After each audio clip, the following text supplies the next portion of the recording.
Incredible Hulk.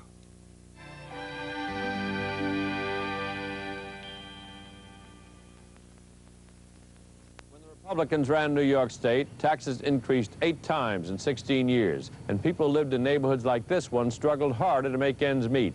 My administration has helped poor and middle-class families. We cut taxes by more than $1 billion. We eliminated the income tax surcharge and reduced income tax rates. We provided special help to the elderly and to families with college-bound children. We cut taxes by cutting the growth in government spending. If families have to live within their means, so should government.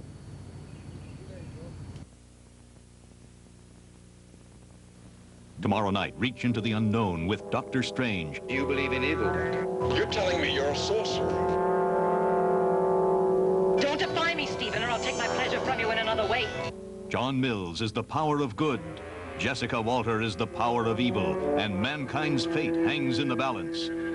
Peter Hooton stars in Dr. Strange, tomorrow night at 8, 7 Central and Mountain Time. On Friday night, the award-winning drama of a Heisman Trophy winner and his young brother, Joey. Nice try, Yo-Yo. I'll get it together one of these days, Hot. He loves you so much that there's nothing you can do for him that would be better than just making him proud of you. Joey lives with pain all the time. The event that stunned the sports world. Something for Joey this Friday night.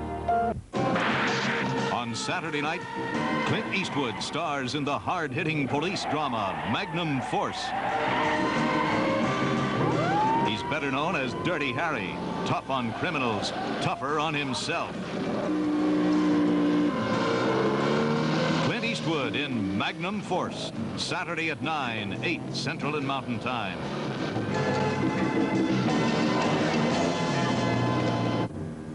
And 1 week from tonight, the classic Western Hondo, starring John Wayne. But we're at peace with the Apache, except for a few Mrs. Law, if renegades. you've got good sense, you'll pack up you and that boy of yours and come out with me.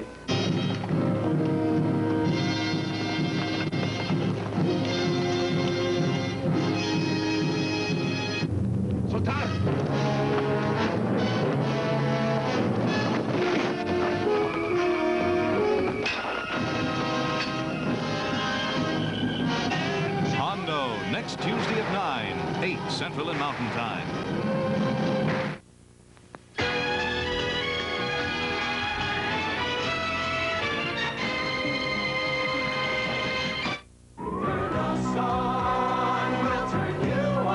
Turn on to The American Girls, investigative reporters for a TV news magazine, always causing headaches for their producer. The American Girls. Television never looked so good. Turn us on, and we'll turn you on. This fall on CBS. Why does Breakstone Sour cream taste so good?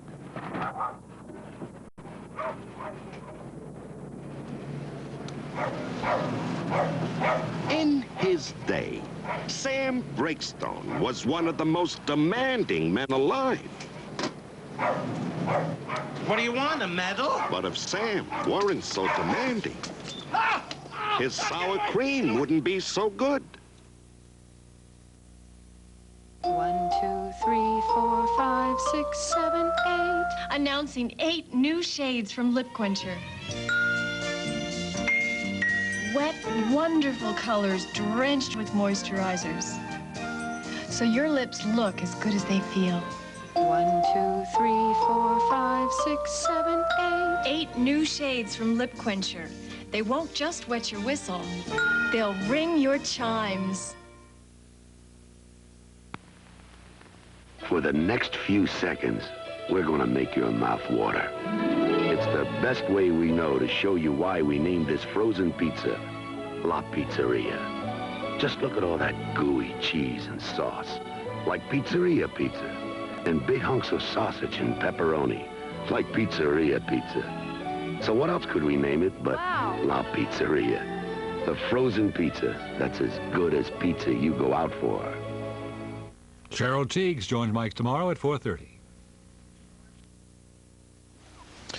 Legionnaires Disease has come to New York City, claiming at least 1 life and suspected of infecting a number of victims. The leaders of Israel and Egypt closeted with President Carter tonight in the Maryland mountains. The subject, peace. Yonkers teachers and school officials are still talking in an effort to avert a strike tomorrow. And Channel 2 News tonight begins a station project on crime and crime victims in the inner city. Channel 2 News. The 11 o'clock report, an expanded edition because of the newspaper strike, with Rollins Smith and Vic Miles. Good evening, everyone. I'm Rollins Smith. Here's what's happening. We have confirmed cases of Legionnaires Disease in Manhattan tonight. 2 men who worked in Manhattan's Garment District have died, and 3 others employed there are hospitalized with confirmed or suspected cases of the dreaded Philadelphia illness dubbed Legionnaires' Disease. Chris Borgen reports. The first victim died on August 25th, and although he had been admitted to the hospital 1 week earlier, the health department was not aware that he had died of Legionnaires' disease until an autopsy test this past Friday. The dead victim's 2 brothers, both in their late 20s, were also hospitalized on August 24th, but recovered from the dread disease and are now about to be discharged. Dr. John Marr said a 4th possible victim of the disease took sick on Wednesday and died yesterday, but he has to wait for the results of the tests to be sure. The only way you can make a really 100% diagnosis is getting a small specimen of lung tissue and looking at it under the microscope, and that was done in the definite case, and it was definitely positive. We do have the 3 other cases, which we are in hospitals, and we'll have to rely on indirect methods that are blood tests, and these blood tests have to be separated anywhere from 2 to 3 weeks apart. All of the victims, including 1 more in critical condition, worked in the garment center. They were all outdoor laborers who pushed the garment trolley carts from one manufacturer to another. We are looking into the colleagues of these workers, and we've found a few that evidently had mild symptoms and gotten better. We don't know whether they had Legionnaires' disease or not. On Friday, we thought we might be looking at the tip of the iceberg, as we say. But we've really actively looked since that time, and today we had a team of 4 sanitarians, 4 epidemiologists, and an epidemiologist from the Center for Disease Control up and in around the area. We've done a lot of interviewing and taken a lot of blood tests, and I don't think it's going to be a big one at all. Dr. Moore noted that prior to this outbreak, there had been over 100 suspected cases in the New York area this past year. Of those 100 cases, only 5 were proved positive, only 1 fatality, an 85-year-old man. The symptoms today generally muscular aches, possible diarrhea, high fever, chest pains, difficulty in breathing, and in the late stages, the development of pneumonia. All of the symptoms are severe. In other words, you know when you are sick. Vic? Thank you, Chris. Shrouded in wartime secrecy, the Camp David summit is nearing its time of decision tonight, with President Carter conducting a round of preliminary talks with Israeli Prime Minister Begin. Tomorrow, Mr. Carter will hold a similar session with Egyptian President Sadat before the official opening of plenary discussions. Upon his arrival in Washington this afternoon, Sadat made it clear he expects the summit to provide swift and definitive progress. He called it a crucial crossroads. The challenge is tremendous, but we have no choice except to accept the challenge.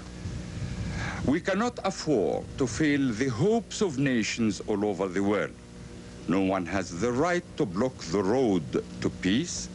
This is no time for maneuvers and worn-out ideas. It is time for magnanimity and reason. When Begin touched down, he appeared less grave, chatting amiably with the administration's welcoming committee and voicing hope that the summit, like the Vatican election, will provide a happy conclusion. And let us all hope that out of that unique political conclave, a day will come when the nations of the world will say, Habemus pacem. We have peace. Thank you. Later at Camp David, government security men clamped a tight veil of secrecy on the talks, which are expected to last at least 3 days. And far away in Jerusalem, word of the talks triggered a violent reaction. A powerful time bomb set by Palestinian guerrillas ripped through a small gas station, critically wounding an Israeli bomb squad expert sent to investigate the suspicious device. The victim, identified only as Stephen A., is a former American policeman who served in the Vietnam War.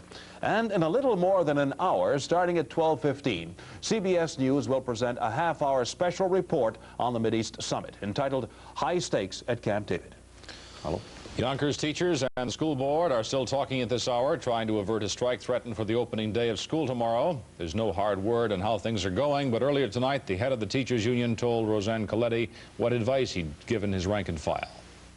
They should plan on listening for that phone. If the phone doesn't ring, they go, and if the phone rings, they don't go. The board says there is no money for this increase. Yeah, they say that, but if you noticed what we gave out at the meeting here was a copy of a newspaper article in August where the city of Yonkers announced that it had a surplus of $4.6 million. So on one hand, the board says the city doesn't have any money, and on the other hand, the city says we have a surplus. I'm not a dreamer. This is not a Christmas tree. This is a real story, and we don't have the money. We only asked them to mark time for a year, and the second year we've offered them an increase. It was minimal, but it was something. It was 3.5%. But despite all that gloom, both sides have vowed to remain at the bargaining table all night, if necessary, until there's no longer any hope. Vic. Frank Collazo is 14 years old. Tonight, he faces the possibility of spending the next 15 years in jail. The Manhattan youngster is the first juvenile arrested and charged as an adult under the new state law on juvenile crime.